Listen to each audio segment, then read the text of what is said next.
Hello, it is week 2, and I had the pleasure of diving into the preface of our text, Digital Leadership. And this week we definitely got to see the wonderful seven essential skills that our author believed are essential. And I also agree they are essential for any school leader and or teacher to involve when making decisions for our students. So the first one, creativity, that's self-explanatory. I think that us as teachers, we have to make sure we're pushing students on finding ways to set themselves apart and really tapping into what makes them different in a positive light. Communication, that is something I push on my students daily. From being better at professional communication and making sure when they send emails, they're not just using acronyms or being very short or even too funny with emojis. That does not belong in a professional email. They know I'll send it right back to them and I will not respond until it's correct.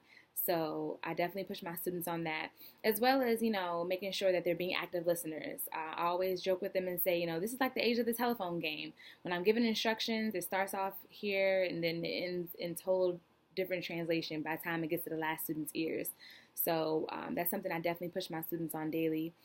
Collaboration, that is self-explanatory. I always tell them that you're going to need to know how to be a team player from, the time that you're starting grade school on up to your career.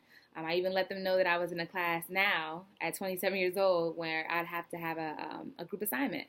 So collaboration is something that's going to carry them on, throughout from grade school on up as they matriculate to college in their career. So I always emphasize that with my students. Critical thinking and problem solving. We live in a day and age where students they can get a little lazy, and I can admit I am too sometimes.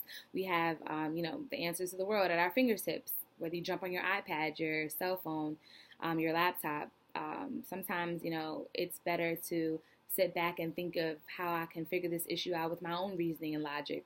So critical thinking and problem solving go hand in hand. Technological proficiency, that's something that I even struggle with on a daily basis. I'm always contacting our ops team like, hey, there's something going on here with my laptop.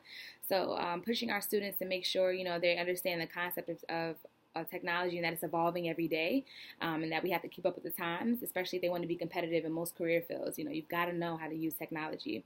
And then last but not least, global awareness. I think that's something that is very vital.